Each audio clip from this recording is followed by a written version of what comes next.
Las extorsiones en Guatemala se han convertido en sinónimo de muerte. ¿Quiénes extorsionan y cómo lo hacen? Es algo que hoy le mostramos en hechos.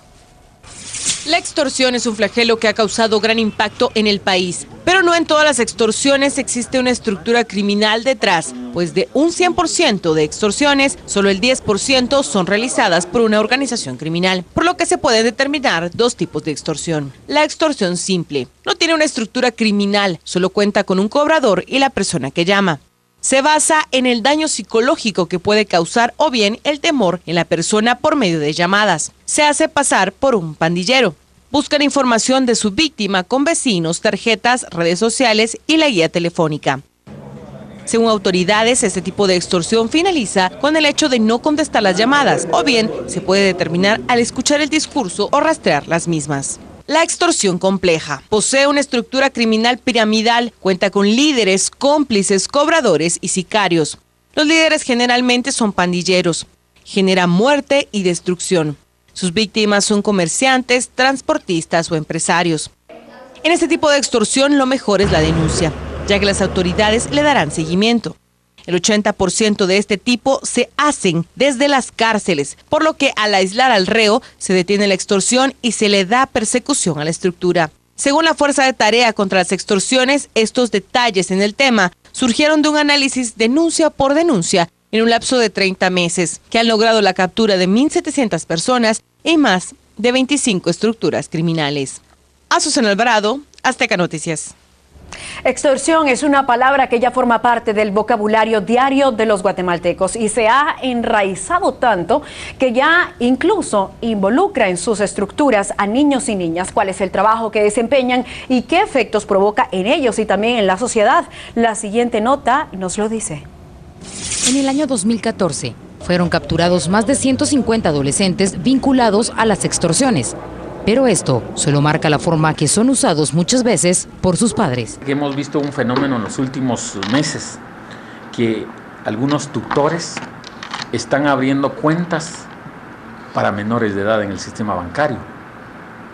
Entonces, ponen al menor de parapeto, no sé cómo usar el término, ponen al menor al frente, le abren la cuenta y que ellos no tienen que ver nada. Ya tenemos varias mujeres y varios adultos que están poniendo a menores de edad abriéndoles cuentas bancarias. Entonces, para que ellas no tengan responsabilidad, error.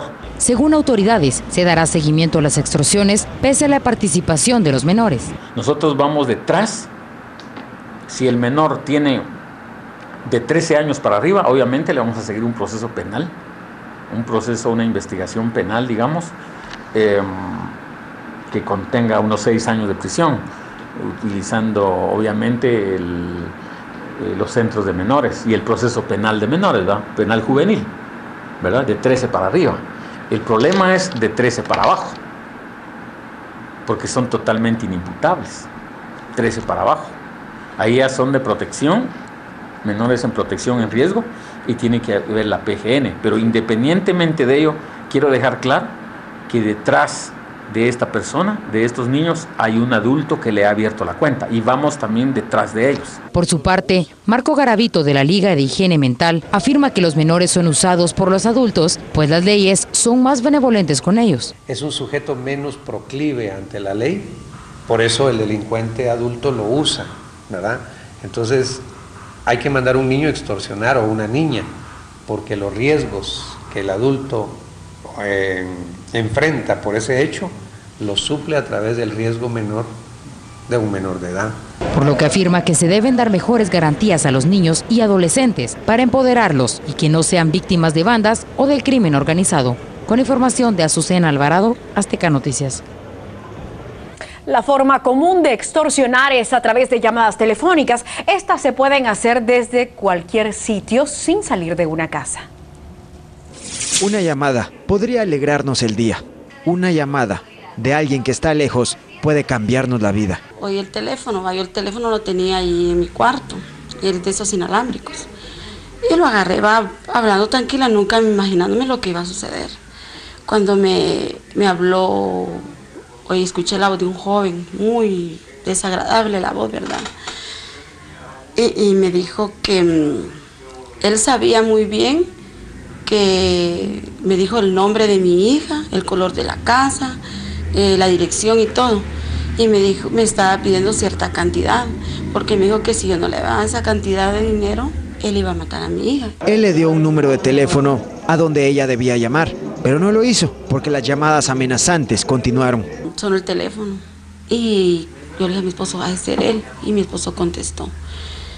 Entonces dice que empezó a discutir con él que qué había pasado, que por qué no habíamos llamado. Entonces vino mi esposo y le habló así con autoridad, ¿va? Y incluso le habló así de un convenio porque no podíamos dar esa cantidad de dinero. Llegaron a un acuerdo para llegar a un lugar, pero no cumplieron la cita, por lo cual, como familia decidieron desconectar el teléfono y tomaron medidas drásticas. Nosotros tuvimos que a mi hija sacarla de donde estaba estudiando y la mandamos a vivir lejos, ¿va? Y la cambiamos también de lugar para que estudiara. Y yo durante tal vez más de un año no salía de mi casa, yo solo encerrada porque me enfermé de los nervios. Yo cualquier cara que yo miraba en la calle, yo sentía que era el que nos estaba pidiendo el dinero. Y ya no salía yo a la calle. Íbamos a ciertos lugares y no teníamos, por decirle, esa libertad de decir, voy a irme en taxi, porque no, como está el tiempo, no tiene dinero para esos lujos. Pero más sin embargo lo teníamos que hacer porque nos daba, al menos a mí, que yo fui la que recibí la llamada, me daba mucho miedo. La familia agradece que esto no pasara más, ya que la persona que los extorsionaba fue capturada meses después. Sin embargo, tuvieron que pasar años para poder superarlo. Con información de Azucena Alvarado, Azteca Noticias. Estamos tocando en nuestro tema de hoy las extorsiones. Vamos a echarle un vistazo a las gráficas que hemos preparado. Aquí se nos muestran cuáles son los 3 departamentos de nuestro país catalogados como los más violentos. En primer lugar aparece Escuintla con 88 muertos por cada 100.000 habitantes.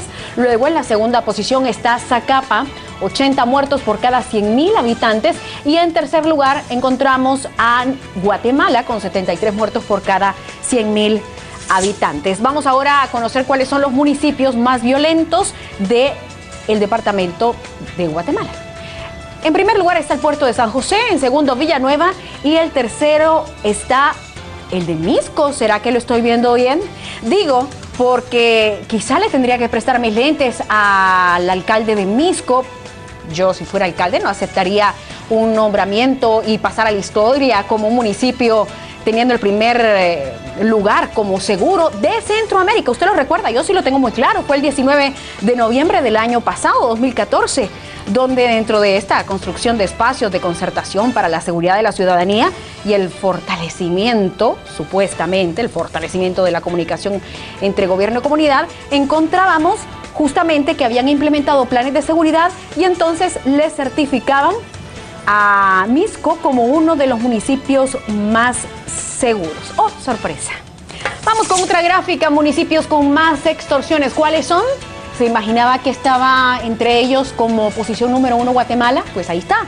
Está también San Juan Zacatepeques y ahí aparece una vez más el municipio que fue reconocido, entre comillas, como seguro. Y recientemente el Grupo de Apoyo Mutuo GAM presentó un informe exclusivo y profundo sobre las extorsiones en el país. Los datos fueron reveladores. Las gráficas anteriores ya eran parte de los números de este informe, pero vamos a conocer más sobre el reporte del GAM. Las extorsiones continúan cobrando vidas de guatemaltecos trabajadores, pero según Mario Polanco del Grupo de Apoyo Mutuo, no todas las muertes violentas ocurren a causa de la extorsión. Creemos que las extorsiones están siendo responsables de la muerte de comerciantes, de pilotos, de taxistas, de mototaxistas. En total yo le puedo decir que de las 500 muertes que hay mensualmente como promedio, es muy probable que unas 100, un 20% provengan de extorsiones. Este flagelo continúa teniendo víctimas a nivel nacional, pero ¿por qué han proliferado las extorsiones? Llegamos a la hipótesis de que se trata de la impunidad. La impunidad es un factor que está influyendo enormemente para que se den las extorsiones.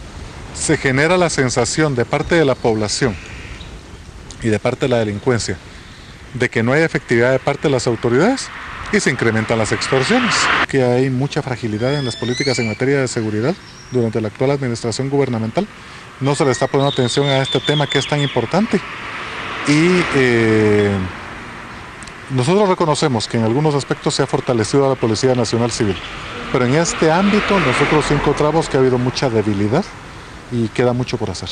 Por esto, se recomienda renovar las políticas de seguridad, revisarlas constantemente para que éstas no sean estáticas, fortalecer el buen trato para los agentes de policía, dignificarlos y mejorar sus salarios. Asimismo, buscar la forma de generar una reacción inmediata ante cualquier denuncia para que exista una sensación de tranquilidad en la población por medio de las denuncias. Con información de Azucena Alvarado, Azteca Noticias.